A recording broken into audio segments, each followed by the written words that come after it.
Majority Report with Sam Cedar, where every day's Casual Friday. That means Monday is Casual Monday, Tuesday, Casual Tuesday, Wednesday, Casual Hump Day, Thursday, Casual Thurs, that's what we call it, and Friday, Casual Shabbat. The Majority Report with Sam Cedar.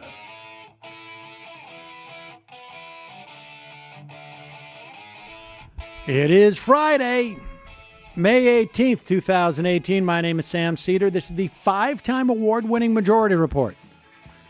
We are broadcasting live steps from the industrially ravaged Gowanus Canal in the heartland of America, downtown Brooklyn, USA.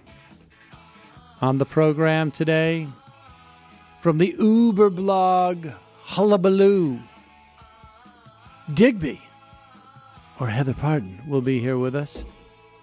I guess maybe and. She's both, Digby and Heather Parton. Also on the program today,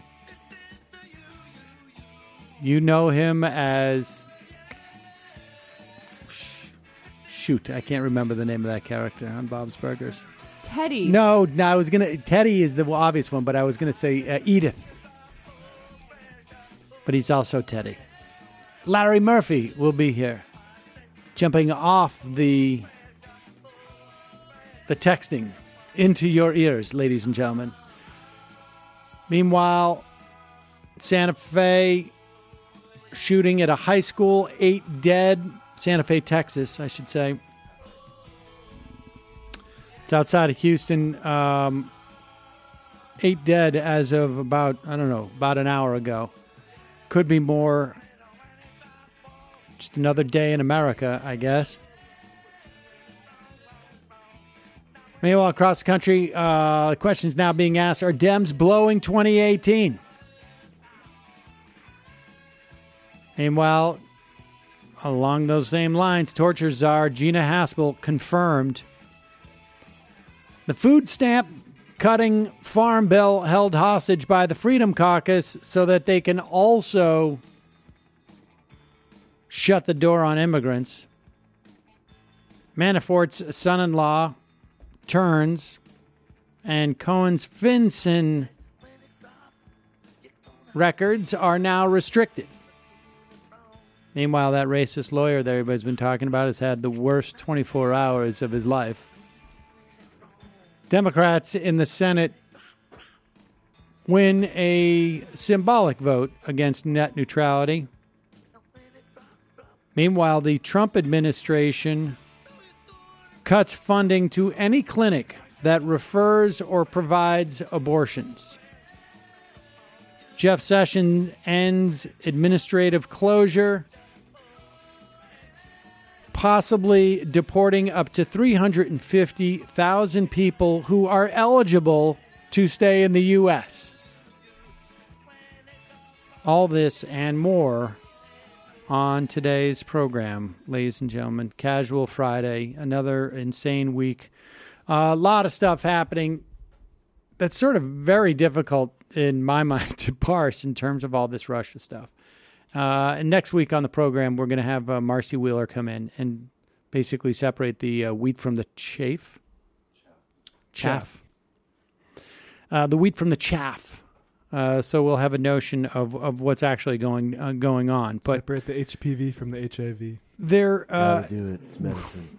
Don't tip the sound clips, Matt. Matt's really into this one. I walked in today. He's just like, Mike, gotta watch this. You gotta talk into your microphone. Is that right? It's a big difference. How's this? That's there significantly different. We're not working with those other crappy mics anymore. You got to go right into the mic. Nice. We'll get to this question about Democrats blowing it in 2018. The answer is not exactly what you would expect. But this question of these, and I guess this broke on Wednesday, and so I didn't have a chance to comment on yesterday. Michael was here. I assume maybe it came up. But Michael Cohen's SARS reports, These are the suspicious activities reports that are issued by banks. They go into a database at Treasury Department, and specifically FinCEN. I think it stands for Financial... it's basically the cops, the financial cops associated with Treasury. And I think at the time, maybe in December or November, and this was maybe a year ago, actually, I had noted that Jeff Hauser over at the can't remember quite what outfit he's working at, but it's a government corruption think tank where they study this stuff. Had noted that Mnuchin had replaced the head of FinCEN with a crony, and said there was a lot of reasons why he might do this, but none of them are good.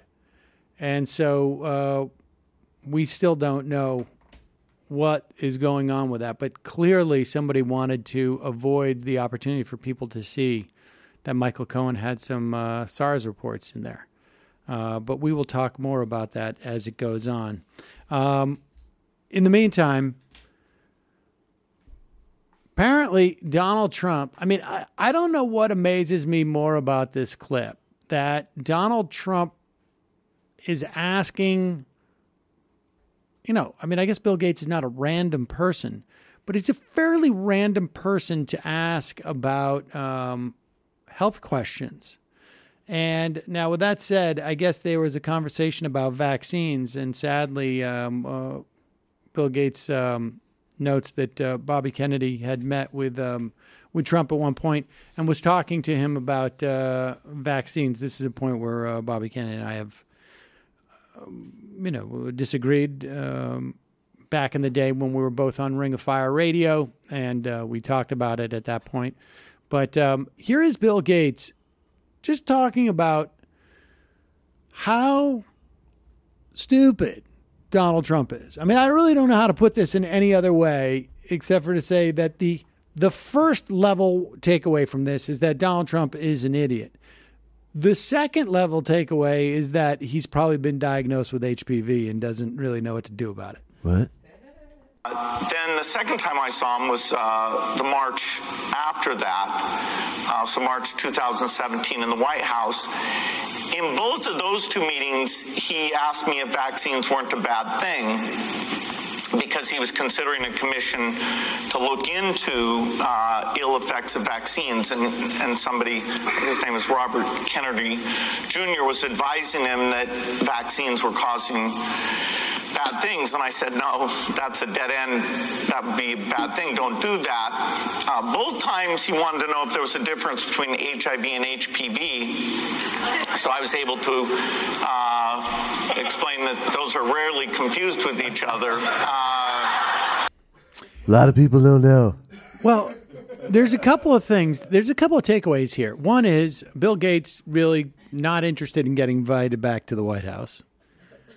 The other thing is that despite the fact that Donald Trump is a complete idiot, he's an idiot twice over. Because if you have to ask that question twice, like if it's necessary for you to bring up that question one time, is there a difference between HPV and HIV?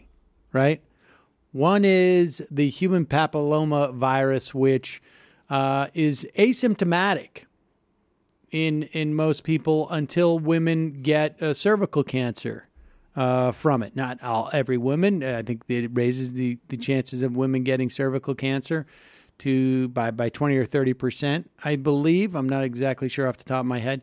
But it is now, and it was quite controversial during the Bush administration as to whether or not this vaccine would be put on the schedule for vaccinations, particularly for girls aged 12 to 15 or so, sometimes younger, because the far right in this country, the religious folk, felt that it was encouraging these girls to have sex, to have a premarital sex. If you were going to vaccinate them from the HPV, then they'll be more encouraged, apparently, to have sex. Because because they know they can get away with not having cervical cancer or something, which, of course, is the number one reason why people have sex, so that because you can't get cervical cancer from it. But the idea that he has to ask him twice, doesn't remember the first time, Just making sure. double checking to see if it changed. You were sure. You heard me say HPV and HIV, right? You heard the question clearly. I just want to make sure. I'm just because it's very important to be scientifically precise. Gotta be. I can tell the next time there's some like kids from like a middle school who had a science fair at the White House, what they'll be hearing about. My friend. A lot of people don't know. A lot of people don't know there's a difference. Guess what, guys? HPV turns out not the same thing as HIV. Bet you didn't know that. Oh, that's a cool volcano. Great work. Great work. All right. Let's. I Melania guess we don't have was time lying for all to the me. Schlossberg. This guy has had a. Well, let's do one of them. Okay. It turns out that there is that lawyer who was caught on videotape demanding that everyone in the salad place that he was going to in downtown New York, he was enraged that people were speaking Spanish to each other and that some of the people who worked there were speaking Spanish, and he threatened to call ICE on them, arguing that they must be undocumented. None of those people seem to be terribly concerned about it, so I suspect they were not. But nevertheless, I mean, regardless, he was incensed that there was that they were speaking Spanish when this was America, and he wants them to speak English. And it turns out that was just one of multiple incidents that this guy has been caught on videotape. The first is, and who is this guy? He's a vlogger, right? What's his name?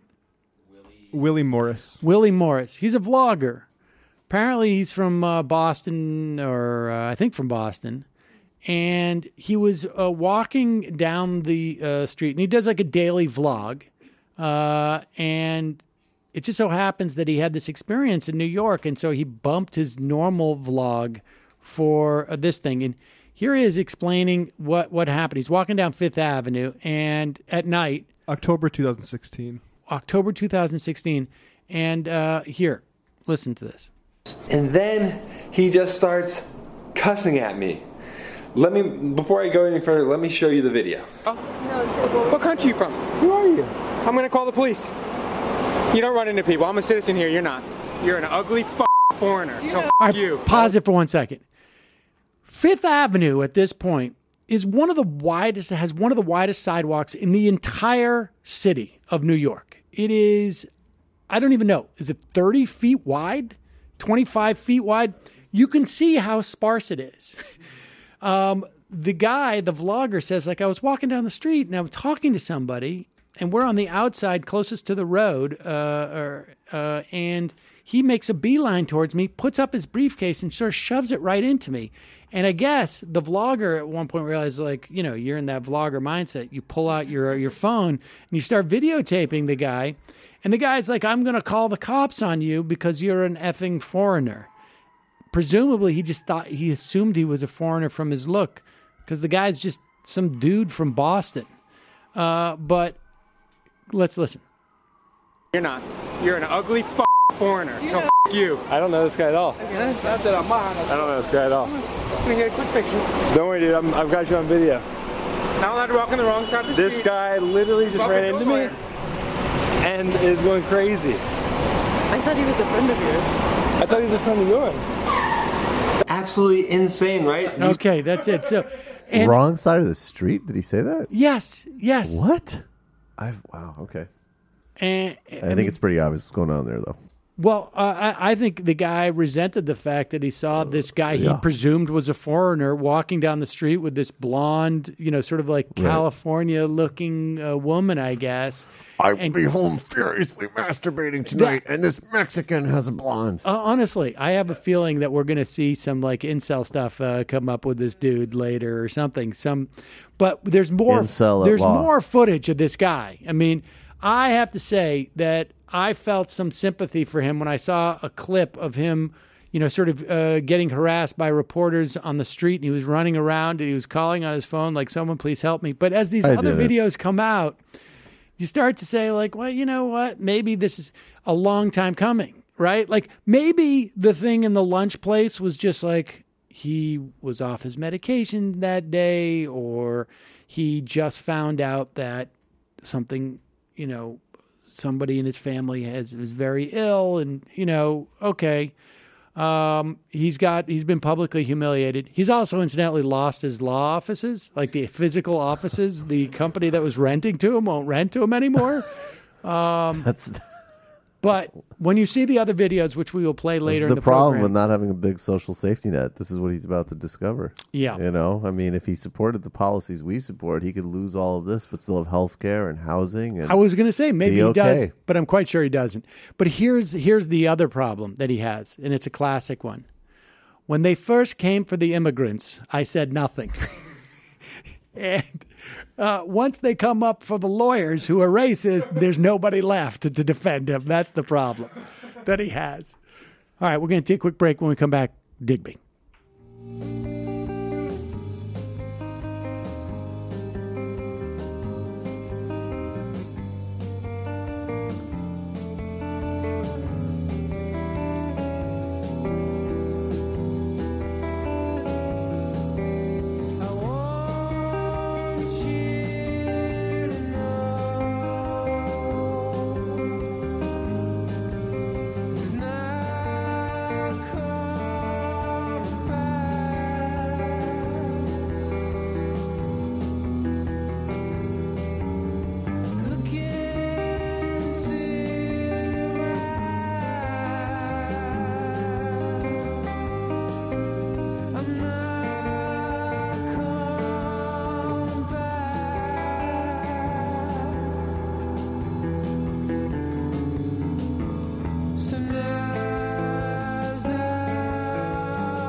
We are back. Sam Seder on the Majority Report. On the phone, ladies and gentlemen, it is always a pleasure to welcome to the program Heather Parton, or as you may know her from her Uber blog, Hullabaloo, Digby. Hello, Heather.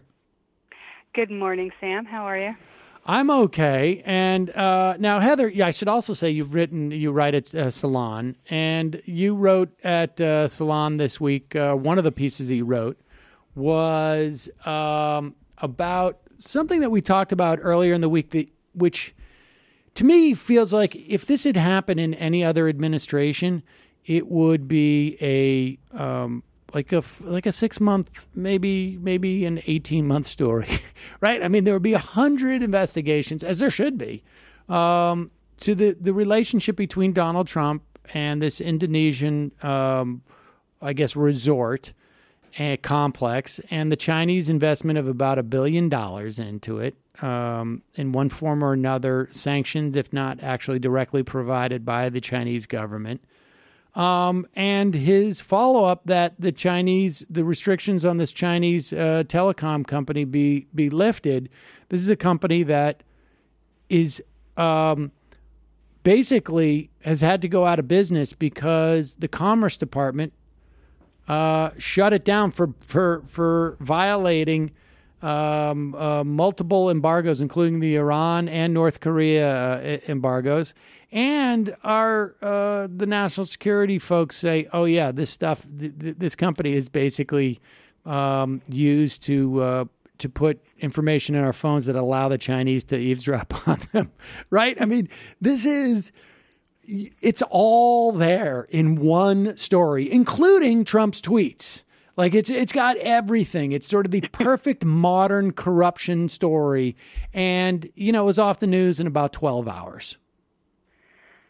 Oh, I know. I mean, imagine this is really a trope that should be retired, but we can't possibly do it. Imagine if someone else had done this, what would have happened? I mean, just think about the years of Benghazi hearings, for instance. It's a good example.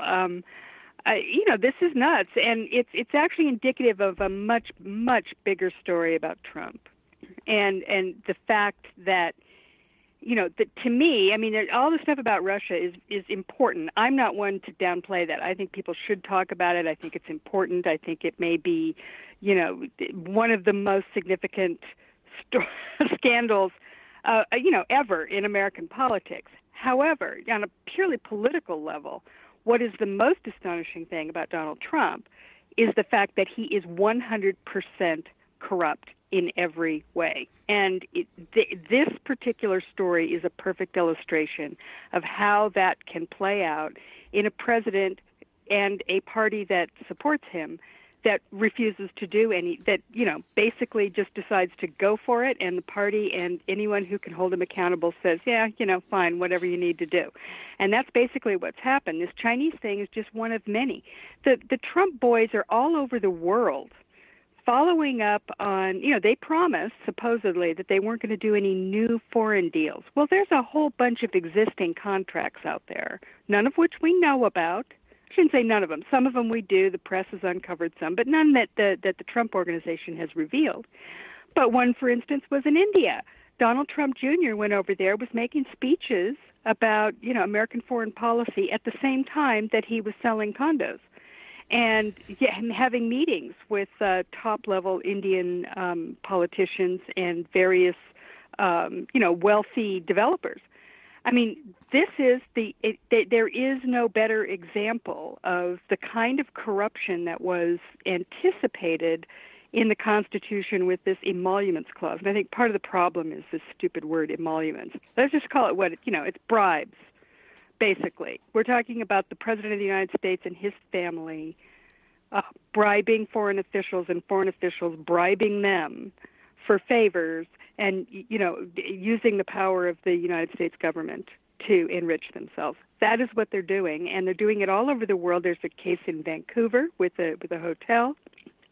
Down in Panama, they recently had a dispute between one of the Trump resorts there and one of their partners, and the partners wanted to lock out the Trumps. The Trump organization called the Panamanian government and said, hey, you might want to check in here and intervene on our behalf. They didn't do it. But nonetheless, the fact that they thought they could right. is pretty amazing. And, there's other ones. There are a bunch of these deals, these contracts, and many of which we still don't know about. I mean, think about what we're still just finding out this week about Russia and the Trump Tower Russia project that we supposedly had heard ended at the end of 2015. Well, it turns out it went all the way through the Republican convention. They were doing that deal. So there's a bunch of stuff out there we still don't know about or are still finding out about. This corruption story, and that's just the international stuff. Right. Think about all the domestic corruption that's going on as well. So, this story is immense. And, the idea that is not the central argument in this upcoming election, that we have someone who's stealing the country blind, basically, and the Republicans are all in the Congress are refusing to do their jobs, refusing to fulfill their duty, their obligation, their oath of office, whatever it is, to do oversight on this stuff, and basically are now at the point of actually becoming accomplices to what's going on in the White House. These, Devin Nunes and the House Freedom Caucus people, and covering up for the president. I mean, that is the essential central argument for putting Democrats in charge in the Congress, right? I mean, somebody's got to do something. This has to be stopped. I mean, this is an unbelievable we've turned into a kleptocracy, the real thing. We're no better than, Azerbaijan or something, right? I mean, that's what we're turning into. Well, it's interesting. There are two pieces that came out in just the past couple of days. Sam Stein wrote a piece at the Daily Beast saying that about the reluctance of Democrats to talk about Russia.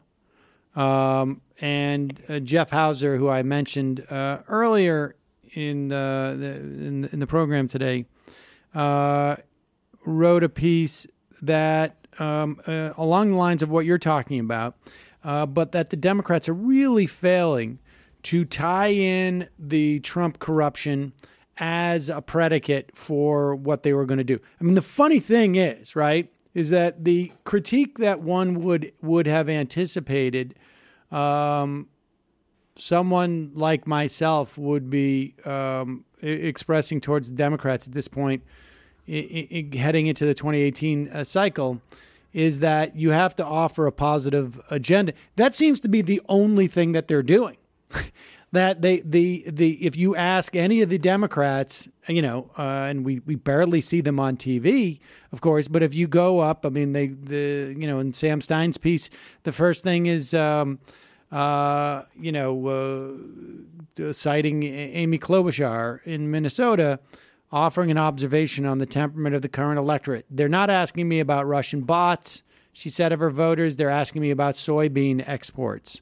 If you go and look at Nancy Pelosi recently said, according to Jeff Hauser, I don't advocate for people talking about Donald Trump. It's about a more positive agenda, better jobs, better pay, better future. Deval Patrick in the same piece. We need to focus less on what's wrong with Trump and the Republicans and more on what's right with us. And in some way, it's like the Democrats don't have the ability to, that everything is binary with them, right? Like they can't, there's no nuance to this whatsoever, that you can't, because you cannot get on television now unless you're willing to talk about Trump, which makes sense on some level. He's a really big story, for better or for worse. And you can easily tie in all of this sort of corruption into problems that Americans are experiencing, right? I mean, and on top of like all the things that the Trump administration is doing that is also really bad from a policy standpoint, it seems to me. Of course. I mean, look, why are the Democrats acting like they're on the defensive? I don't understand this. Trump's got, at best a 40% approval rating. The Republicans are in the dirt. Why are they walking around acting like, well, we've got to offer a positive agenda because, people don't know what we stand for? Who cares? I mean, this is a midterm election, number one, which means, of course, what you're pushing is turn out of your base, right? I mean, everybody knows that that's the dynamic that happens, on the off years.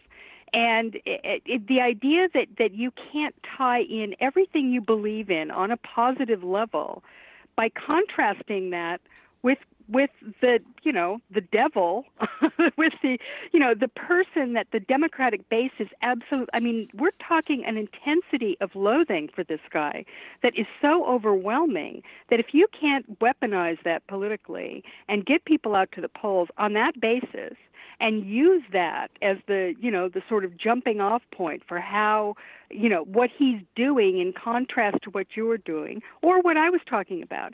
Just the fact that, look, we've got to have some oversight of this government. It's gone crazy. They're selling out the country. There's, the corruption from top to bottom. There's Scott Pruitt. The entire executive branch is a cesspool of corruption, and nobody's overseeing it. We can't get anybody to do it. Devin Nunes is running around, at midnight trying to help out the White House instead of doing his job. I mean, there are many ways that you can frame this thing that takes advantage of this intensity of fear, loathing, antipathy, whatever you want to call it, around Trump and what is happening.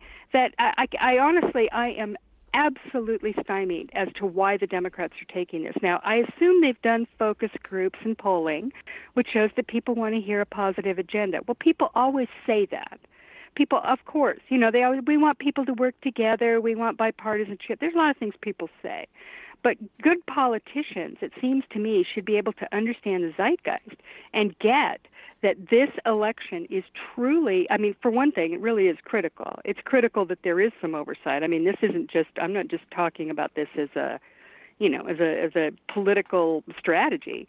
I mean, this is on a very, basic level. There needs to be some kind of counterpoint to what Trump is doing. I mean, that should go without saying, I would hope, to Democrats all over the country, including those in Washington. But, just on a sheer, just kind of political level, it seems obvious to me. And remember, Sam, the last time the Democrats won a midterm, they don't win very many of them, by the way, because, of this stuff like this. But in 2006, they had a slogan called "A Culture of Corruption," and that's what they ran on, and they won big. Now, you can attribute that to all kinds of things, but let's just say that maybe they should just dust off that old playbook and try it out again, because it's the last time it worked. They've been running on their positive agenda in midterms ever since 2010, and how'd that work out for them? Have we looked at the numbers in the Congress? Because it didn't work out very well. Well, part of the problem here is also just from a media strategy standpoint. I mean, my understanding is that there's a lot of Democrats who are afraid to go on like MSNBC because they don't want to be dragged into the Trump thing. Now, that seems to me to be stupid, right? You need to just have some type of skill. Like, yes, Donald Trump is horrible. He's clearly corrupt. If you want to say like he's in bed with the Russians, but the real problem is he's selling Americans down the, down the tubes. How hard is that? I mean, Jeff Hauser gives some good examples here. Is Trump benefiting from a tax bill that threatens Medicare, increases health care premiums, leaves 13 million families without health coverage to pay for tax breaks for Trump? Yes. Is Trump hiding his personal tax returns while hiring alumni of Goldman Sachs to write tax bill, giving his family and donors and business partners a staggering tax cut? Yes. He's putting a tax avoidance expert to run the IRS while Robert Mercer, owes $7 billion to the IRS. You can go on and on with these stories he writes, and it's true. He said, and he quotes Chuck Schumer, contrasting the idea of just running against Trump with Democrats' need to, quote, put together a strong, cohesive economic group of proposals aimed at the middle class and those struggling to get there. There is a certain myopia, and it's also a certain amount of sort of like four corners in basketball, or at least at college basketball. I think they still have the shot clock, or they don't have a shot clock for at least most of the game. Where it's you get so far ahead, you're just like we're just gonna keep the ball out of play, and it seems to me to be at the very least a missed opportunity, at worst a blown opportunity, right? Like this is not a slam dunk. I mean, we're seeing at least Democrats do very well in these special elections, but the special elections you get a little bit more. You have an advantage if you have a deeper commitment, not necessarily a wider commitment in terms of voting. I mean, it has to be wider, of course, because you got to get more people to the polls who are going to vote, but it's hard to know whether or not there's a drop-off after that.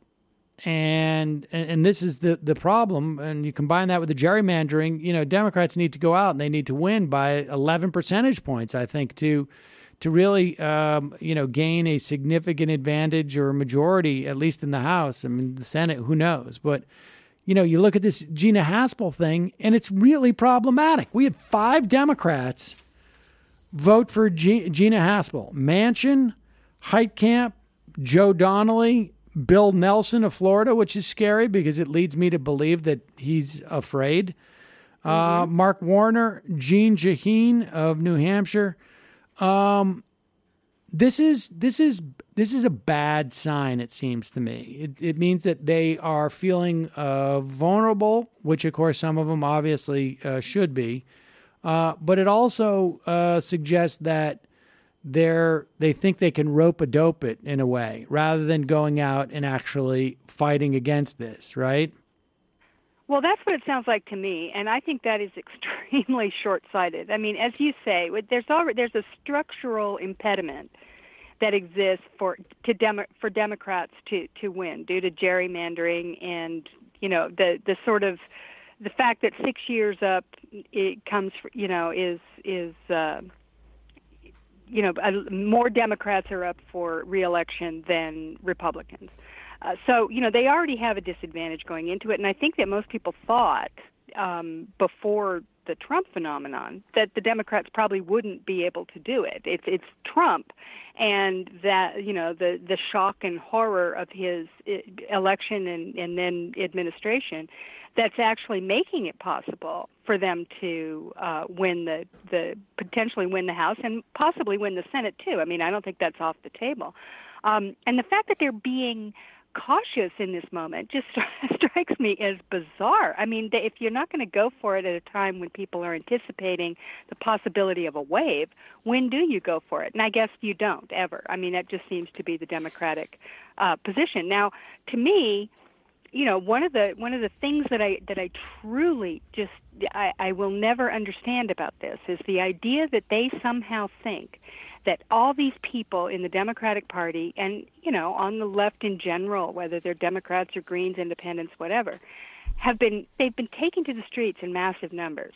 I mean, that is absolutely true. They've done it they've gathered in groups now, the Indivisible and various, electoral groups around the country to organize, run for office, do all kinds of political activity that they had not been involved in before. Many of them are new people who'd never done it before. They're organizing around mass social movements like the Black Lives Matter and gun safety, and they're doing everything that citizens can possibly do to send a signal that they are unhappy with the way things are going and they want something to change, right? I mean, this is the Democrats doing that. If they're not running around in tri-corner hats like the Tea Party, this is Democrats, and they're doing it very systematically. They're doing it with a lot of energy and a lot of intensity. And the party is looking at them going, we don't see you. Basically, we're going to run the same race that we were going to run back in 2016. We're going to talk about, our issues, and we're going to issue some 10-point plans, and we're going to pretend like none of this is happening. I mean, I find that to be somewhat delusional. And for I think a lot of voters are sitting around going, we're yearning for some political leadership here, right? Somebody to oppose Trump. And then you've got something like this Gina Haspel thing come along. Where you're going, are you kidding? You're kidding. You're actually going to give him a big win here. I mean, if nothing else, give him a win. And even, of course, on the substance, more importantly, you're going to confirm a torturer to run the CIA. That's what the Democrats are sitting here watching happening, and they're watching Democratic politicians do it. I mean, that is, to me, they are, you want to talk about being out of touch. They're out of touch. They're not seeing what's going on. There is a tremendous amount of energy and intensity among their own voters that they're basically saying, whatever, that's nice, get out and vote, but, we're not really going to, we're not really going to address any of that. Do you think this is just what I know this is, we've had this conversation. We had this conversation about Democrats for an extended period of time in terms of sort of their anemia when it comes to politics. But how much of this is a function of just like Chuck Schumer not being good at his job? Well, I don't know. I mean, that quote that you just gave, the one from Hauser's article about Schumer, saying we really need to talk about our positive agenda. That tells me that he's not very good at his job. I think they are still generally convinced, number one, that the country is conservative, and despite the polls, despite what they're seeing in the streets, despite their own voters, looking them and shaking them and looking them in the face, they still believe this, that the country's really conservative, and if they become too, and it's not really even on a policy level, right? Because we're seeing them actually move left on a lot of economic issues. Right. I mean, we're seeing real movement in that, which is great news. I mean, I'm not going to, say that that's not a good thing. But on a political level, it's always this: don't make trouble. Don't get too out there. They're going to say you're hysterical. You don't really go for it. Now, the other side, of course, has gone, way off in the opposite direction. But, this is the political world we're living in. And it just seems to me, I look at these people and I feel like they're not seeing what I see, that they are in a completely, different, kind of alternate universe of politics, that they are either living in the past or living in some projected future, but they're not living in the now. They are not actually addressing what's happening with any real, viability, as far as I can tell. I think there's a tendency for people to live in the past. I mean, I know that I feel on some level I can often find myself sort of my assumption of how things will go down is the way that I perceive them, like during the Bush years. And in some instances, it's informative, and others less so, because the country and the electorate is always changing, right? I mean, and I just get the sense that, well, I think Chuck Schumer is bad at his job, and I think part of the reason why he's bad at his job is he doesn't have a sense of what the tolerance for confrontation is, where where you can leverage the Trump stuff. I mean, it's almost as if they're overhearing some of the criticism, it seems to me, which is don't just focus on Trump, provide some positive agenda. Well, yeah, that's a good idea, but that doesn't mean don't mention Trump. That doesn't mean don't leverage Trump as a means in which to sell that agenda. And they for whatever reason, they won't do it. And, meanwhile, and I want to just shift to this, less, I guess, political, capital P story, is we've got a farm bill, which is imposes work rules, stricter work rules on adults for a food stamp, nutritional assistance. We're talking about a program that provides an average of 125 whole dollars per month to help 42 million Americans get food. And the implication that there's definitely jobs out there. So if you don't have a job, you got to go out there and get a job, is obviously ridiculous. It is, the bill goes on to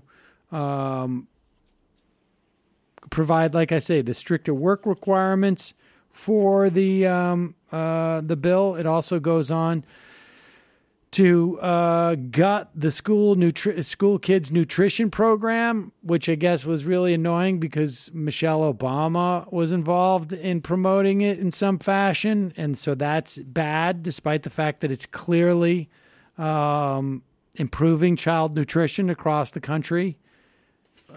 We've got California and other states that have attempted to legislate specifics about their some of their produce, or I should say their livestock. In this case, it's eggs. California has basically said you can't factory farm your eggs and sell them in California. They're going to roll that back because of states' rights, of course. There's other programs, but this farm bill is a disaster, and yet we now have the Freedom Caucus just voting it down. All the Dems, this just happened just moments ago, actually. So the farm bill went down 198 to 213. Democrats voted against the farm bill because of what we've just mentioned.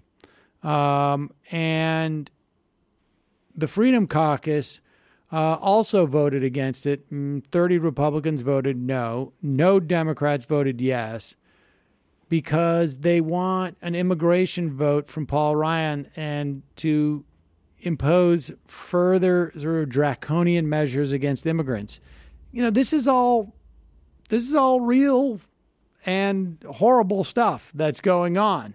And they're ultimately going to get both their farm bill that cuts this stuff, and they're going to get their vote on this immigration stuff. And hopefully it won't. But, it's super ugly right now.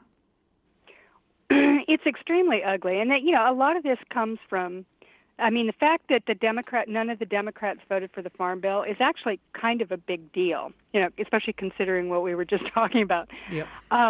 They have always voted, there's always been a group that voted for the Farm Bill. And it was always surprising because many of the Democrats, and this goes back to the 70s, when the whole thing was first set up this way, the idea is that they would put the food stamps and, the SNAP program and the school lunch programs into the Farm Bill, because that would induce people from the cities and places where, that didn't have a perfect, a personal interest in giving farmers subsidies, that they would vote for it. And this was a bipartisan understanding, and Democrats have always done that, right? Well, this time, and this is under Trump, they decided we don't care about, to hell with you people in the cities. You're not one of us. You're not real Americans, so we don't care anymore. And they decided to put in these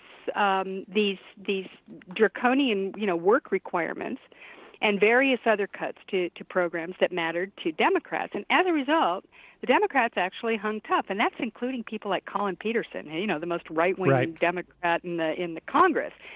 He actually didn't vote for it, and that's a first. He's always been one who voted for the Farm Bill, and ended up, with making it into one of those votes that had to get every Republican, thus giving the House Freedom Caucus more power, which is what that little, cadre of miscreants, is all about, is doing their own little thing. Now, this has worked to Democrats' advantage in the past. You remember back during the Obama administration, they were the ones who tanked the horrifying deals that Obama was making cuts to on Social Security. Right.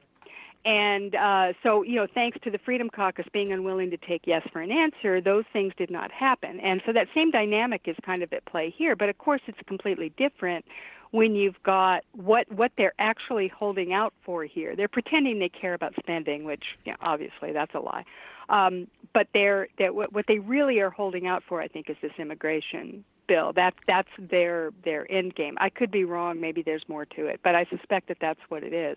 And that's where Ryan is going to come in and do, the final coup de grace before he leaves office, and try and pass a very, very, very bad immigration bill. And there's a whole dynamic going on around that too, because you had this discharge petition for the DACA, with Republicans participating. So very interesting dynamic going on there. But it does show that what's happening under Trump, and it's happening with this new abortion ruling as well, that throughout the last 3 or 4 decades, Republicans have talked tough to their base, saying we're going to end abortion, we're going to put these lazy people on food stamps to work. They were going to do all these things.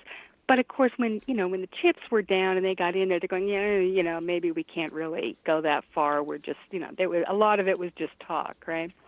Under Trump, they understand that he's too dumb to understand what the actual, and too dumb and too craven to care what the actual result of that will be for his own voters and for Republican voters, by the way. I mean, it's not just Democrats who benefit from these programs. And so, there was this sort of, there was this game that was played, a little kabuki dance for many, many decades on what they believed versus what they could do, and they all danced around it and blamed the Democrats and what have you. Well, Trump will sign it all. He'll sign the bills. He'll do it. He wants to do it. He wants to deliver for those people. And so now they're kind of caught in this bind, and they're having to, they're in these situations like with the Farm Bill. Or do we really want to pass this thing? Or, but what do we actually do? That, to me, is a problem that is bigger than Trump, because the Republicans now, they have that warm, the hand with a pulse that has a pen in it, essentially, the part of the problem is that the critical mass in the Republican Party is such that these bills can actually pass the House and the Senate. And the fact that they have someone there who can sign it is also problematic. It's, at least 1/3 of the problem for them. So they're in their put up or shut up, moment. But I also think a lot of these people, frankly, who are in office now as Republicans are the next generation, right? The old generation was, we're going to pretend like we're going to do this crazy stuff so that we've appeased our crazies. And this generation are the crazies. They are the ones who... the talk radio, Fox News Republicans. Exactly. And that's what Donald Trump is, right? I mean, Donald Trump is just simply, more or less like the average Republican voter. I think, ingesting only right-wing media and believing it and then regurgitating it, essentially. Yeah, exactly. I mean, they're a product of this, long-term strategy on the right, led by, big money people like Rupert Murdoch and the Koch brothers and all the rest of these people who created this monster, for their advantage. And again, going back to our earlier conversation, one of the things that Jeff Hauser says in his article, which is at Rewire if people want to read it, it's really good, that, you talk about the fact that, Donald Trump, the hated leader, and the Republicans, they're doing all this for their own benefit, their own economic benefit, right? I mean, they're selling out the country in every way, including in things like the Farm Bill, the tax bill, across the board, to line their own pockets. I mean, that's a compelling message, right? I mean, these are people who are doing this. They're taking advantage of everybody in order to make themselves richer. And in this day and age, in this, with Trump talking about draining the swamp and crooked Hillary and all that stuff, that is out there in the ether. And they're actually doing it. And there's no reason that anybody shouldn't be talking about that, because that is what's happening.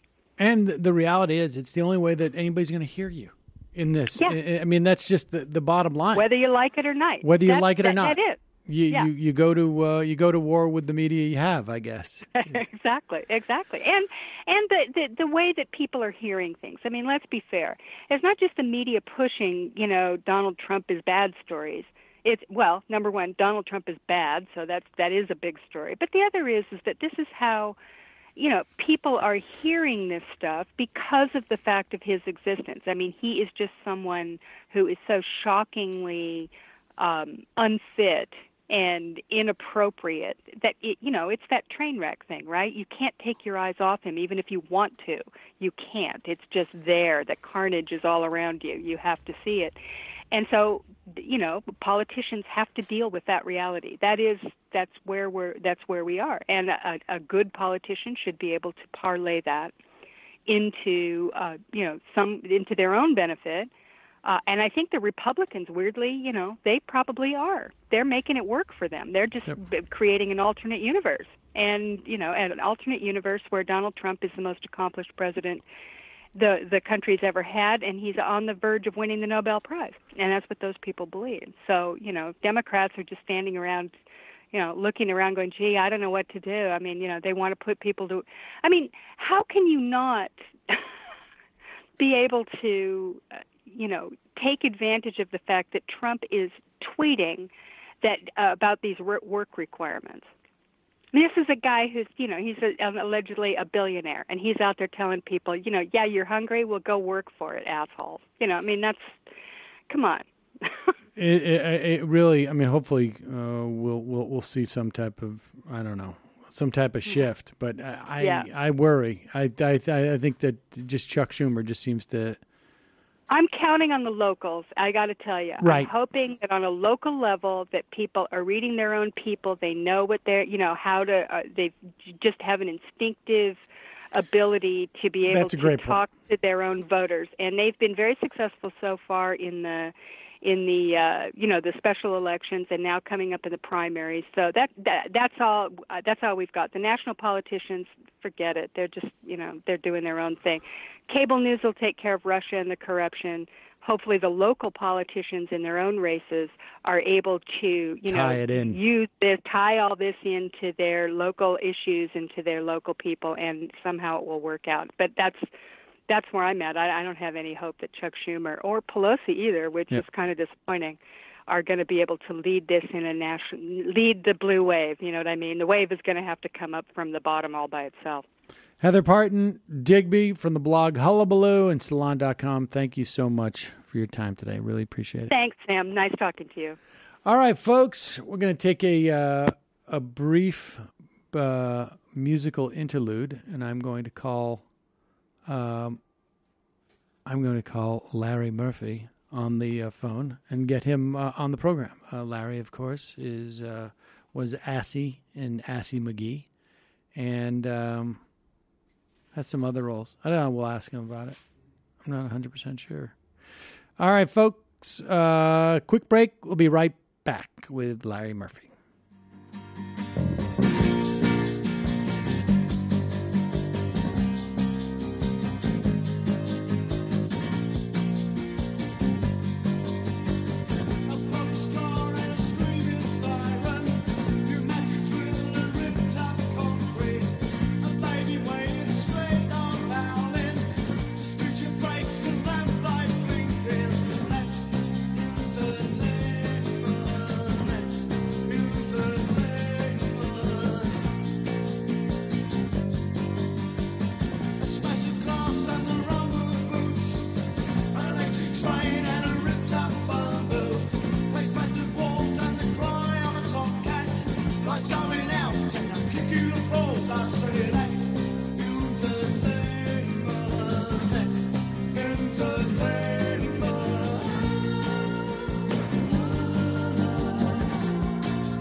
We are back, ladies and gentlemen. Sam Seder on the Majority Report.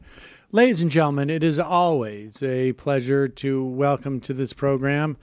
I think we've only done it once or twice before, but in those both those times was an immense pleasure for me. It's my pleasure, Sam. My pleasure. You just jumped my intro of you. What?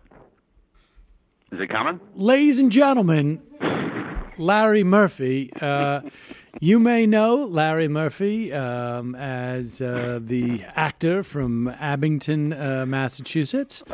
Or perhaps maybe you know Larry in his role as Assy from Assy McGee, or Lenny on Difficult People. Perhaps maybe you know him as Jay in Delocated, or Detective Murphy from John Benjamin Has a Van.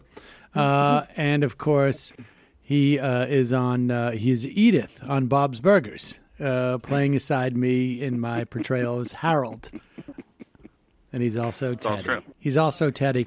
Now, I got to tell you, you just blew my mind, Jamie. Did you not? Is this the first time you've been here with Larry on the calling in? It is.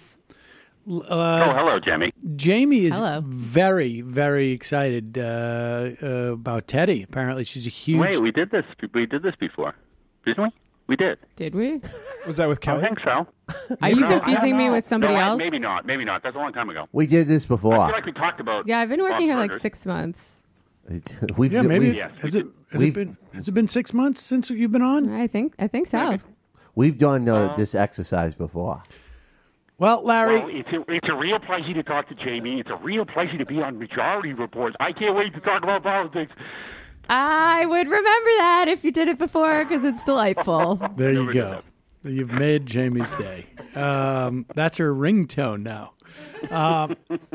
Now, Larry, I want you, before we get into some of the national goings-on, you live in the, not quite the heart of the Commonwealth. Not the heart. I live in... Not the heart I of don't the live in the Commonwealth. heart. I don't live in the heart of Massachusetts, but I do live outside of the Boston area. Let's call it the Boston area. You live you would in... hear it. You would hear it during a no school cancellations. Right, In Massachusetts. a Boston metro area, not the heart. That's the heart, of course, would be Worcester. Which, oh yeah, well, that's still that's considered the heart of Massachusetts. The Commonwealth. Yeah, I remember that. I remember in the 70s when they had that campaign that the spirit of Massachusetts is the spirit of Worcester. Well, actually, everyone was flocking. They had to redirect people back to Boston because everyone was flocking to Worcester. Isn't that what was happening? It was tough for a while. A lot of people adopted the Worcester Municipal Airport as their primary airport, except for it only People operated. wanted to fly into Worcester Municipal Airport instead of Logan. Yeah. But the problem was, it turns out that the Worcester Municipal Airport is only open 1 out of every 14 days because of the fog. And then you got what? Clogged bus stations in Worcester. Right. People in Worcester can't get around. That's Spirit of Massachusetts. Worcester Polytech students can't get around. WPI, one of the top Polytech colleges in the country. Now, but Larry, what's it? You know, when I spoke to you before, I think on this program, but I mean, maybe just you and I have talked on occasion outside of the context of this program. Mm-hmm. My understanding is that you are in the heart of sort of like. You're in like Scott Brown territory about. Well, I feel like I'm in Big Truck territory. Big Truck, maybe a Trump sticker. You know, no hard feelings. You know what I mean? Like no one wants him in there. But I think he's doing a pretty good job. I mean, I don't read the news. I don't read the news or nothing. But you know. How many times a week do you have that conversation with somebody? What's that? How many times? No, I try to avoid that conversation. I just feel you can feel the.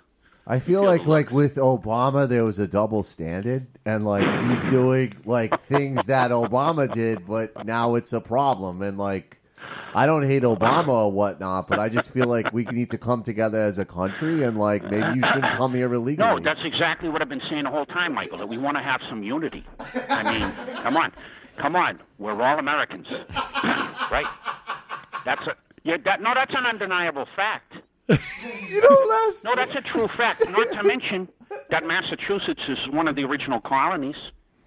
That's true. It is. It's one of the original colonies. Sure. That's right. Last week, I did I-24 with this dude who does a show called Long Island Talks. You have to be explicit about I-24. Whatever. You can't say I-24 like. Larry, how Larry, many times? How many times have you watched? Hold on, Larry loves I-24. How many times a week would you say that you watch I-24? Regularly. What is I-24? Exactly. Oh yeah, Michael said last week I did a hit on I-24. Doesn't matter. Yeah, last week it's irrelevant to the story. Help me It's out. a cable. What is it? It's Israeli French cable station. Actually, my is it TV or radio? TV. No, my TV Thank you, Larry. is permanently burned on the TV. That's permanently burned on the TV screen. No, but the guy I was debating does a show called Long Island Talks Trump, and he was defending torture, and he's like, this is the problem with you guys. You always spin, you always lie, and blah blah. And then we walked out together to get our cars, and he's just like, it's great. I've seen you on YouTube. It's good, and the important thing is that we're both Americans. Why? When you walked out, he wanted to tell you that. After the you were able to put aside your politics. During the show, and during the show, he's like, all you do is spin. My buddy died on 9/11. Like 5 minutes later, you know what it is? We're Americans. Wait a second, you can't do that. No, he did. Of course, he can. Yeah, it was great. It was awesome. Of course. I actually want to have him on the show. So now, is it the case? I mean, maybe you don't feel comfortable talking about this, but about what? Your neighbor. About what? Your neighbor? Isn't your neighbor? Don't you? I mean, when you look around your neighborhood, let's keep it general. When you look around your neighborhood, How alienated do you feel, Larry? I believe that I'm a veteran, and there are other veterans in the area. Okay. I understand what you're saying. There. So you don't want to go down to the VFW and all of a sudden lose your place where you're allowed to drink. Well, I don't want to go down to the VFW, sit down there, have 30 Bud Lights, and then we are all watching cable together. I don't think that would be. How often does that happen? I've never been there. I don't know. Oh, come on, Larry. All right. Oh, you're not supposed to tell? I'm sorry. Come on. All right, let's drop the story. We'll drop that. I want message received. We shouldn't be talking about that. I don't care if Larry has gay friends. I just feel like you shouldn't smear our president at the hall. All right, Larry. No, but seriously, can we rent this Elks Club? We're going to have a gay wedding.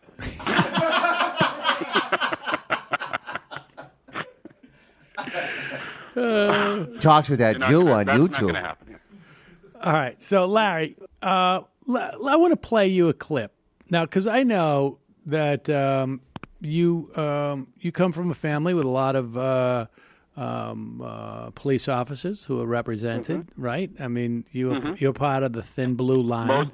Most are retired. Most are retired now, but yeah, I grew up in a family. And of course, a lot of cops. And of course, Rudy Giuliani associated quite a bit with Bratton back in his day, right? That's true. Yep. Another Boston guy, cop. And so here's Rudy Giuliani. He was on Chris Cuomo, and I have a maxim. I mean, look, God bless Chris Cuomo.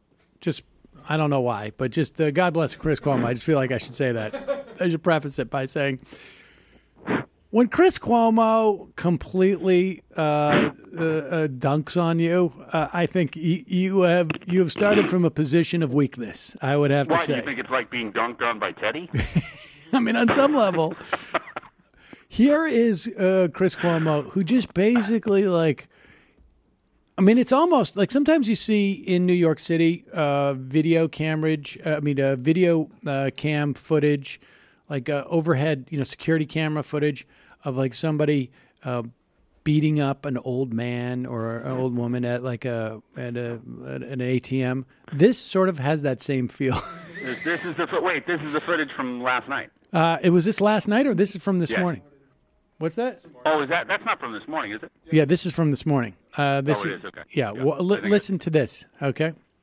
You got to comply. You got to go. He can't. Pause it. I should say Giuliani and Cuomo are talking about whether or not a president has to respond to a subpoena.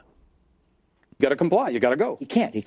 I never heard of a subpoena for the president's person. Well, you said exactly that. No. And you went on to say, Chris, let's distinguish between a subpoena for documents, subpoena that takes the president out of the Oval Office and puts him in front of a grand jury or hearing. Can't do it. Can't do it the second. You can do the first. Well, you never made that distinction before. Well, it never occurred to me they would try to subpoena the president. That's exactly what was going on in 1998. But people are going to say I'm making this up. Here's Charlie Rose with you in the interview, and you tell me what you meant. Come on. What, you don't want to hear it? Not even relevant. If the president is asked to testify, subpoenaed. That's really unfair. What you're doing right now is extremely unfair. I'm giving you a chance people don't come on the show. Not going to do it. With all that promoting of Avenatti, the ambulance. All right, pause it for 1 second because there's a lot of over talking going on here. No, they turned down his audio on that. Well, but go back. Let's go back. You can hear in the background, Larry, Charlie Rose saying, "If you are subpoenaing a president to go and talk," and you can hear, even though Giuliani's back to the camera, him saying, "Yeah, you got to go. You got to go." Meanwhile, you also hear in real time in 2018, Giuliani going like, "How could you do this? How could you play this footage over, trying to talk over?" Let's watch this again. Trying to talk over himself. Not fair. That's not fair. Listen to him. That's not fair. That's exactly what was going on in 1998. But people are going to say I'm making this up. Here's Charlie Rose with you in the interview, and you tell me what you meant. Come on. What, you don't want to hear it? Not even relevant. If the president is asked to testify, subpoenaed. That's to really testify unfair. before What you're a doing grand right jury. now is extremely And unfair. says- I'm giving the you a reason chance people to don't come explain on the it. show. Not going to do it. With all that, You're gonna do that it. promoting of I mean, you don't have a Avenatti, choice. ambulance What drivers, happens if Robert Mueller What does that have to do with this? president? because they're all trying to bring Trump into that, and he's not involved in it, Chris. Look, Avenatti has been getting fed information that has wound up being more true than not, mostly about Michael Cohen, okay? What he's doing on TV, that's his business and the people who put him on. I'm talking to you about this, and it matters. And I play that piece of sound. It's not my decision who comes on and not on all the time. With people like you, where I chase you around and I ask you very much to come on because I think it matters, that's my call. But he's not my concern, and you know that. What is my concern is I played that piece of sound because I want to give you the benefit to give answers in context. Because otherwise people just beat you over the head with it. Play it, and it's very explainable. Well, I did play it. They heard it. I am talking about a subpoena for documents, which doesn't take you out of your office, rather than a subpoena for your person, which I never contemplated anyone. Charlie Rose literally says where he has to go and testify in front of a grand jury, and he says, you got to go. No choice. You gotta go. That's exactly what they were asking Clinton to do. Yes, but sit down and answer questions was about this. opposing it. Right, but he eventually wound up sitting, and you say that legally that's because he had to. If you give me a subpoena and we negotiate terms and you withdraw the subpoena, I have not complied with the subpoena. The subpoena is now dead. But you wind up in the same place, effectively, which is answering questions under oath. Listen to what his argument is. He's saying if you issue a subpoena and we negotiate that I can sit down without the subpoena, and so I say I don't need the subpoena, then the subpoena is not operative. But prior to that, he said you gotta answer a subpoena. That's why Clinton ended up going, because otherwise we're going to have a subpoena and we're not even going to have any terms that under which we can go. Right. Larry, as Teddy on Bob's Burgers, do you think this position is tenable?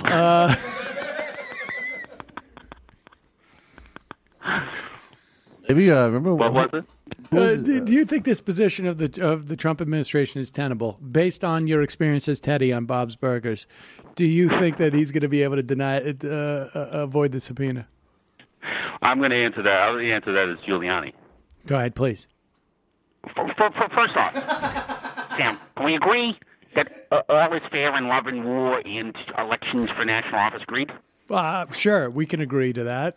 Right? And Cohen's secrets is on the table and funneling money. If the president does that, that's not illegal. No, well, it is illegal. That you say. But there's never been a precedent where that's been made illegal. Well, I don't think we've ever had something so blatant by a president before. Sam, Trump would testify if he didn't have to tell the truth. Right? That's going to be one of the terms. John Dillinger, Ted Kaczynski, Charles Manson, none of these people would be in jail if they hadn't committed crimes. That's agreed. Yeah. Is it Mr. Mayor? I agree. I agree. Wait, yes, I agree. Now we're agreeing on things. Mr. Mayor, did you, part of the reason you said that to Charlie Rose, were you taking what Toni Morrison said seriously about Bill Clinton being the first black president? Did that influence your opinion at the time? I don't want to be put on this, but that's not fair. That's not fair to say that to me. That's not fair, Michael. That's not fair. I'm America's mayor, and I'm America's mayor. Does this involve 9/11 in some respects? Would you say? Were we dishonoring that memory? Believe me, there's stuff. Wait, this is where I allude to the idea that there's bigger things that you don't know about that are going on. That, believe me, Michael, there are questions that you don't want to ask. Those questions you keep asking, you think you want the answers to these, but you don't. Wait a second. Are you suggesting that there's... What kind of information are you talking about? It's above top secret. But why would you have access to top secret information? Because I got some buddies on the FBI. They funnel information to me. Hey, let me ask you this, Larry. I want to go back to Larry Murphy a little bit because I have a feeling that you're quite familiar with the Whitey Bulger from back in the day. Oh, yeah. Yes. He was treated very unfairly. I am. All he was trying to do was take care of his community, keep the drugs out. And they hated him for it. And he gave out turkeys, too. It was unbelievable. And they hated him for it. All he wanted to do was make a little money, raise himself up from the old colony projects, and pull together a community. They hated him. It's like me. Do you know this story of, you know who Felix Sater is, right? I do, yeah. I'm convinced that Felix Sater is sort of the New York FBI's Whitey Bulger. And in fact, this is just pure speculation, but you and I, we spend a lot of time texting back and forth. Really, you texting me. And never receiving any response, right? Well, no, I respond, but I cannot keep up with the pace in which you can send texts to me. But with pure speculation, there is a. Did you read that Crossfire hurricane piece in the New York Times yesterday? I think it was yesterday. Do you know what I'm talking about? Vaguely. What's the connection to Sater? They're talking about. There was a primary source who spoke both with Carter Page and with George Papadopoulos, right? Oh, you're saying that this is the person that they want to unmask. And the person they want to unmask, who is a person who has been both an FBI and a CIA. He's a Whitey Bulger, huh? Playing both sides of the... Oh, without a doubt. He is a... Well, it is a known fact that he's a CIA... You read those stories going back on him, right? On Sater, definitely. With the margarita glass. And he is... They're leaning on people, and they're both in... he is both... What's the real estate company called? Bayrock? Exactly. Bayrock. How about a few months back when Trump was very upset about a woman that he said that... Do you remember this? This happened in the Trump Tower. It was supposed to have happened in the Trump Tower lobby, where Trump basically forced himself on a woman in the lobby. Do you remember this story? No, I don't think so. How could you do that in the lobby? Well, first off, what's she doing in the lobby if she doesn't want to be kissed by me? What is she doing in the lobby of my building? Why is she there? That's crazy. Those are elevators, yes, but why are you waiting by them? See, you didn't see that? And no. I swear that he reacted.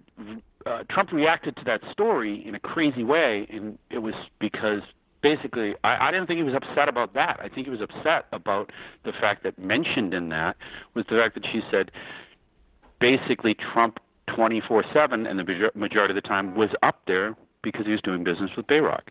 And I think he was afraid of that story kind of spinning where people would be like, yeah, how much time did he spend doing real estate with Sater and what I guess we probably both imagine is money laundering. Yeah, exactly. And I think, no, but he was upset because they had a photo of that. And that's why he was upset. In other words, there's a photo of her and Bayrock, like back from when she worked there. Bay what? And I think it's Bayrock. It is called Bayrock, right? Yeah. I don't know. Yeah. You tell me. It's I was in there sometimes, but, just to say hello to a couple of friends. I thought what Kevin Weeks did to Whitey Bulger was totally unfair. Totally I wrong. thought it was very unfair, because you keep your mouth shut and you protect your friends and your family. And if you want to know what's right to do, Michael, you protect your friends and family, don't you? You're a great family man. But if it's the case that there's this story in the book of Whitey Bulger where he shows up at someone's house and he's trying to get them to sell him a liquor store. Uh-huh. He comes into their house and then he Donald Trumps the guy's child, puts him on his lap and says, "You're going to sell me that liquor store." And then he takes out a gun while the child plays with the gun and he's like, "Come up with a price." Yeah, no, it's actually, yeah. That's a little bit. It's a family show. It's called negotiation. It's a family show. But if it's the case that there was, and they describe this guy as a CIA and FBI asset, which is exactly how Felix Sater both describes himself and has been described in documents by Loretta Lynch, I think, when she had an affidavit for a court case of his. Well, that would go pretty far to say why he hasn't been interviewed about anything, too. Yeah. I mean, we haven't heard anything about him being interviewed, and he wouldn't. He wouldn't be brought into the fray on anything. He was never sat down in front of any. As far as we know, right? I mean, it's conceivable he could Right. be he's been interviewed by Mueller. It's very possible, but we wouldn't necessarily know that. You suspect he's a high-level asset in the. Well, that's not speculation on my part. That is public record. You can see Loretta Lynch essentially testifying to that in I think it was a sentencing hearing for him.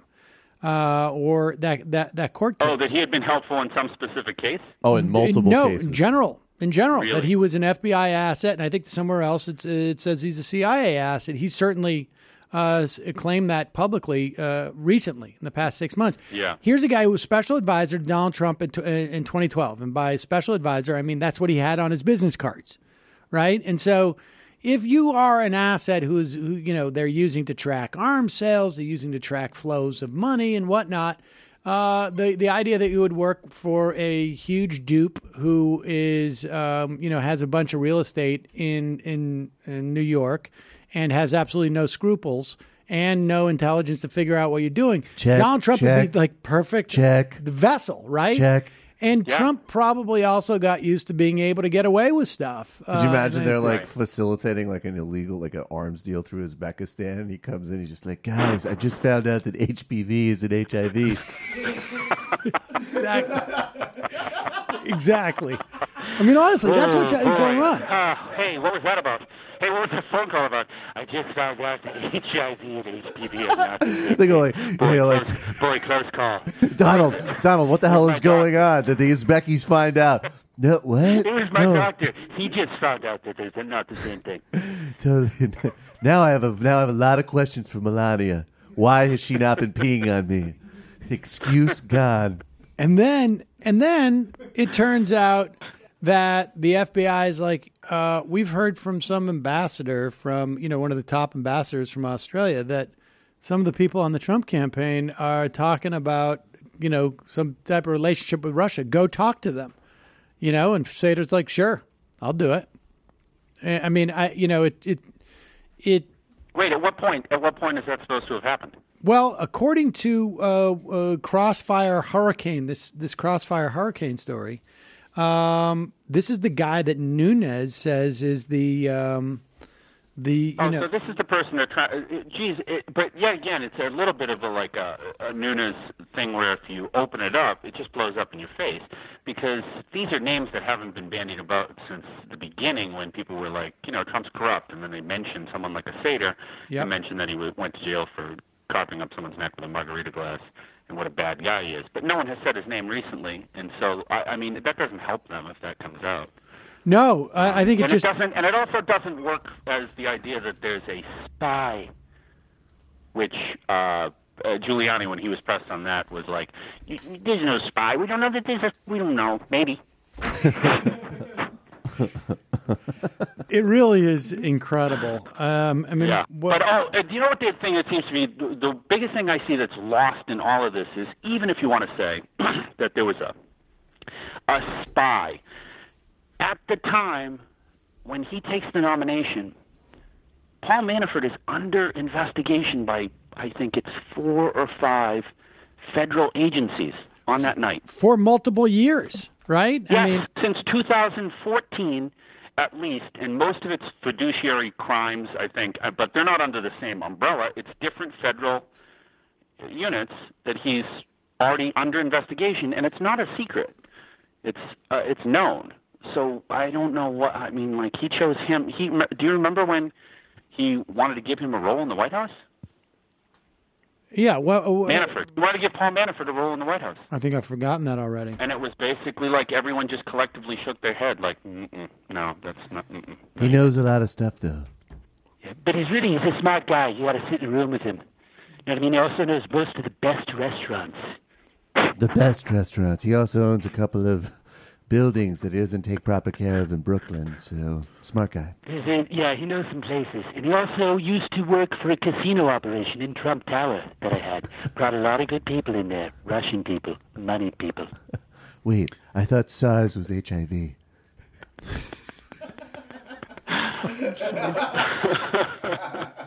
All right. So, Larry, hold on for 1 second. All right. Because let's just turn for a moment because we've got to wrap this up in a moment. But let's dig in a little bit into what's going on with Bob's Burgers. I mean, aside from, we don't even have to talk about the real problems that the show is having in terms of how many people are complaining about the lack of Hugo. I think everybody knows that, right? I know. I've heard some things like where they keep talking about like the replacement and who's going to replace this guy and who are they going to bring in to replace this character. Everybody knows the big story is there's not enough Hugo on Bob's Burgers. Everybody knows that. Okay. Well, it was first off, it was trending on Twitter. But right? Yeah, it was trending. It's been big. It's a big story. A lot of people are talking about it. It's going to be really big soon, and I think obviously the show could save itself a lot of hassle by being a little bit by getting out ahead of this and getting a little more. You were in there a few times this season, though. Hugo. Now, is the season over? What season is it? What's going on with the show, and what's going on with the movie? Tell us. Well, we're in season 9, and the movie comes out in 2020, and we recently got picked up for maybe 30 more episodes. What? 30 more episodes? Wow. Mm-hmm. Yeah. And so I think that would be a season and a half. And what's happening with the movie? I only know a date on the movie. I don't really know anything. Let's hear it. As far as the movie goes. What's that? Let's hear it. 2020. July 2020. And have you started production on that? I don't know anything about the production. All right. Well, that's a good sign. That means that I could still be in the movie. Possibility. I mean, that's true. You could be in the movie unless I specify in my contract that you can't.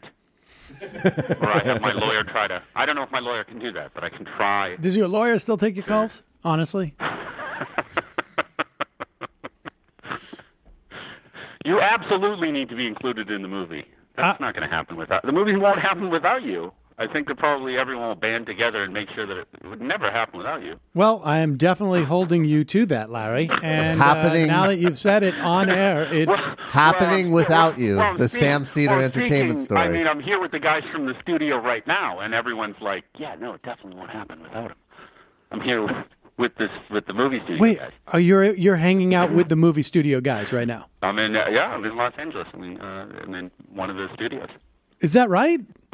Oh yeah. Sure. They'll hang out here. All right. Well, if you say so. Larry Murphy, always a pleasure, bud. Always a pleasure for me. Thank you. Thank you for doing it. Thanks, Sam. Bye-bye. Have a great weekend. Ladies and gentlemen, Larry Murphy, the great Larry Murphy, star of animated shows. All right, folks. Oh, wait, do we have a Jimmy Reefer Cake song? We do. Hey, folks, just a reminder, this show exists because of its members. We can't do it without you. And for just a couple of bucks a week, you get 5 days of programming. And as a way of saying thank you for supporting this show, we give you even more content. We basically give you 10 shows a week. You don't have to listen to all of them. But they're there. It's nice to know that they're there. You know, when you go to the beach, maybe you need 8 hours worth of podcast one day. Guess what? You got it. JoinTheMajorityReport.com. JoinTheMajorityReport.com is the place where you can join. All right, well, let's just hear the Jimmy Reefer Cake song. What song is it? I'm the President. I'm the President. Really hoping that Now- there's some Ivanka material. Last week we heard it was a Jim Morrison, like a Doors, right? It was very controversial the way that everybody reacted to the Doors in this office. Might be the most polarizing thing I have ever said on this show. It was dicey, but do we know what this song is like? I wasn't able to determine based on the lyrics that he provided in the email. So All right, yeah, because we always like to listen to this fresh. We don't want to come to it with any Totally unprompted. Totally impromptu. Oh yeah, I'm Trumpy Morrison, baby. Combine the most infamous rock star of all time with the most infamous politician. Doors again. I am, yeah, and I'm the president. Oh, yeah, I'm the president. Hey, you porn stars, I like the way you scream. I'm out to make it with my midnight dream. I say, hell, cause I'm a backdoor man. The men don't know, but Stormy Daniels understands. All right, all right. I took her from dinner to my hotel bed. Did it with no condom, just like little Stormy said. Oh yeah, think about it. Let it sink in. I'm the president, yeah. Oh, and the men don't know what Bill Clinton understand. Yeah, little Bill, he's the original one. Well, I'm the president. Oh, I'm backdoor man. I said I'm the president, and I'm the backdoor man. Oh yeah. Oh yeah, I'm the president. I said the men don't know what them Russian whores understand.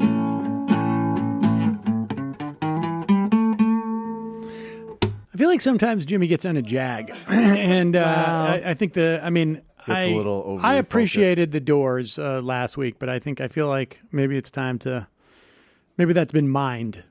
I mean, Jim Morrison was a womanizing piece of shit with an inflated sense of his own importance, so it kind of works. Oh, there you go.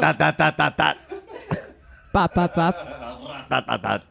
No, that was. I feel like actually. Ugh, I hate even saying the sentence because it's just so disgusting. But I don't think of everything that has been said about Trump, I've actually not. Whoa, Go ahead. I've actually not heard the claim that he enjoys that particular form of sex. So that's interesting. I mean, it's both going on a tear, and it's a little.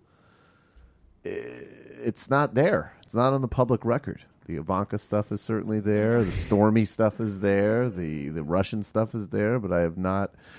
Stormy Daniels' description of their sex encounter sounded like conventional 30 seconds. I think you may be. I mean, I suspect that when Jim Morrison sang about Backdoor Man, it was not a necessarily a reference to an explicit sex act as much as it was that he was involved in an adulterous relationship. Oh no, you don't. So he would run out the back door. You don't get the song at all. No, I get. No, but I think that's probably what it was. Okay. The idea being that you are not the. You're running out the back door. I got it. Yes. So that's. Oh, I see. So Trump's, but I don't know if Trump's but I running have a out feeling, the back door. I think no, Trump is cheating on his. I think Jimmy Reefercake interpreted it more like you did. Yeah, I was going to say. Yeah. I think Jimmy Reefercake interpreted it more as like a specific move. Well, my analysis was of Jimmy's song, to be fair, not the original. I don't even know the original Morrison song. Well, there you go. All right. Well, and ladies and gentlemen, just a reminder. JustCoffee.coop, fair trade coffee, tea, or chocolate. Use the coupon code majority, get 10% off. Great transition. And chocolate. Speaking of backdoor men, don't forget Tuesday nights is the Michael Brooks show, and this week,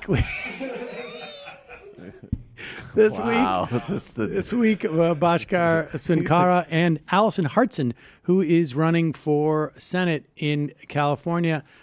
Check out that show either on iTunes. You could sign up. You should probably subscribe anyways. Even if you like to watch it, you should subscribe to the iTunes podcast, which you can find in iTunes. And also you can go to YouTube and sign up or just watch the program at our YouTube page, which is youtube.com/Sam Cedar. And, of course, the Antifada dropped an episode this week. You can check out Jamie's co-hosted podcast. It's really like a group podcast. What do you call it? It's a co-op. It's a cooperative pod. Is it the first co-op podcast? I don't know. Good question. Here's how you know if it is. If you call it that, because I haven't heard anybody else claim it. Good idea. That's called marketing, folks. The first co-op podcast ever, the Antifada, at patreon.com/the Antifada. Hell yeah. There you Us go. commies aren't that great at marketing, so Well, I appreciate it. There you go. We took a little field trip this week to the new school, which was being occupied by students, and we actually interviewed one of the student occupiers, and then we gave some background about the university as a site of struggle. So check it out. Check it out. Like I say, patreon.com/the Antifada. All right, quick break. Then we're going to head into the fun